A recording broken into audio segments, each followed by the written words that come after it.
de représenter le président de la République de Guinée-Bissau, son Excellence le général Umaru Sissoco Embalo, et à ce titre de participer à cette 9e édition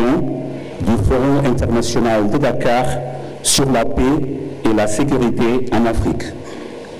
C'est donc en son nom que j'aimerais remercier son Excellence le président Macky Sall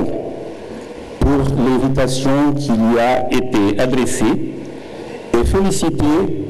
les autorités sénégalaises qui, en partenariat avec l'Union africaine, ont réussi l'organisation parfaite de cette importante rencontre d'échange et de réflexion collective. Le président Embalo m'a demandé de vous faire part, Monsieur le Président Macky Sall, de son regret de ne pas pouvoir participer personnellement à l'édition de cette année et m'a chargé de vous livrer le texte que voici. Excellence, Monsieur le Président et cher frère Macky Sall, Excellence, Monsieur le Président de la Mauritanie, Monsieur le ministre délégué des Affaires étrangères du Japon, distingués participants en vos rangs, grades et qualités, Mesdames et Messieurs, chers amis, le Forum international de Dakar sur la paix et la sécurité en Afrique est devenu un rendez-vous annuel qui attire un nombre de plus en plus croissant d'importantes personnalités du monde, politique, économique, financier, académique et autres, afin de réfléchir ensemble sur la situation qui prévaut en Afrique et le rôle qui revient à notre continent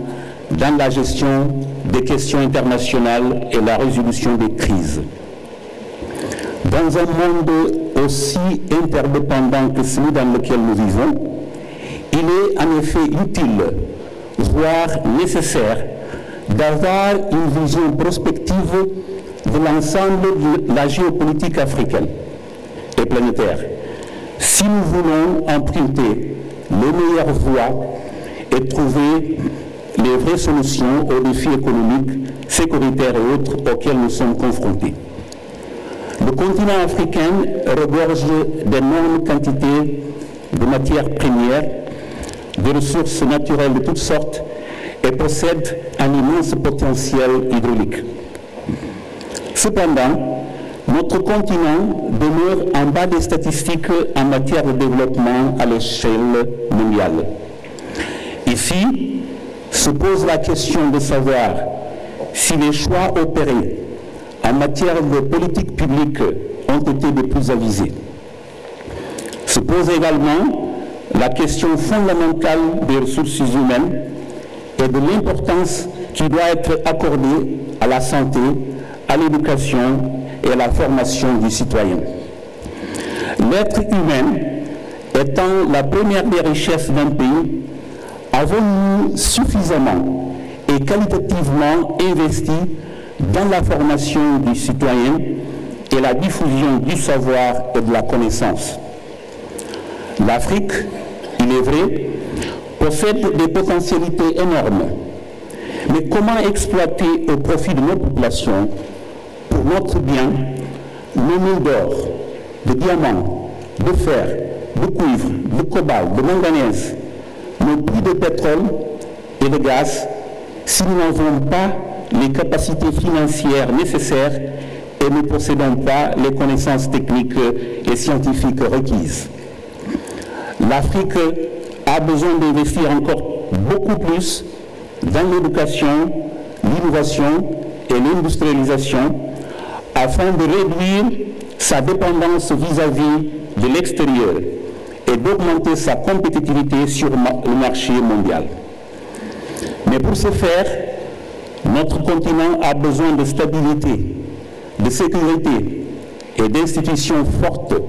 qui reposent sur des bases solides dont la pérennité est assurée par l'observance des principes et des règles qui fondent l'état de droit démocratique. Le respect de la charte fondamentale et des lois de la République par tous et chacun, dans toutes les strates de la société, la bonne gouvernance et la reddition des comptes à tous les niveaux de responsabilité constituent les conditions indispensables à l'équilibre au sein d'un pays et d'une nation. Lorsque cet équilibre est ébranlé, lorsque l'unité nationale et le vivre ensemble sont remis en cause par des groupes à l'idéologie obscure, quand la vérité des faits se heurte à des manipulations d'opinion, l'on assiste immanquablement à des dérives et à des actes répréhensibles qui fragilisent l'État et tendent à affaiblir et à limiter l'exercice de son autorité. Tel est le but recherché par les terroristes et ceux qui prônent l'extrémisme violent. C'est en réalité dans ce contexte que surgissent des groupes d'individus armés pour remettre en cause les institutions démocratiquement constituées et s'emparer du pouvoir de manière inconstitutionnelle. Les coups d'État militaires devenus récurrents en Afrique de l'Ouest ces derniers temps en sont l'illustration. Excellences, Mesdames et Messieurs, à l'heure du digital, des réseaux sociaux et de la diffusion instantanée de nouvelles et de données avérées ou fausses, la technologie de l'information, quand elle est détournée de sa raison d'être et de son utilité première, peut s'avérer un outil contre les lois de la République et la démocratie. Il convient donc d'accorder une attention particulière à ce phénomène. Les médias et les professionnels de la presse ont un rôle important à jouer dans le maintien de la paix et de la cohésion sociale. L'éducation et la formation des jeunes, en vue de les inculquer plus de connaissances et de meilleures capacités de discernement et de jugement, prennent tout leur sens. Car le chômage et le manque de perspectives d'avenir contribuent à les rendre plus vulnérables et peuvent faire d'eux des proies faciles pour les groupes terroristes ou les réseaux criminels d'immigration clandestine et de trafic d'êtres humains. Excellences, Mesdames et Messieurs, l'Afrique doit inventer de nouveaux paradigmes et investir davantage dans la recherche et l'innovation afin d'accélérer son développement. Notre continent possède des centaines de millions d'hectares de terres arables. Il faut continuer à introduire des techniques de plus en plus modernes dans l'agriculture et promouvoir la création de centres de recherche agronomique capables de contribuer à l'augmentation de la production agricole et, en fine, à l'autosuffisance alimentaire. Aujourd'hui encore, des millions de personnes souffrent de la faim et de la malnutrition en Afrique à cause des phénomènes naturels liés au changement climatique, tels que la sécheresse et les inondations, devenues de plus en plus fréquentes et dévastatrices, mais aussi du fait de l'insécurité, des exactions et des crimes commis par les groupes terroristes qui forcent des milliers de personnes à se déplacer et à chercher refuge loin de leur village d'origine, voire même dans les pays voisins. L'Afrique, je l'ai souligné, possède de grandes potentialités,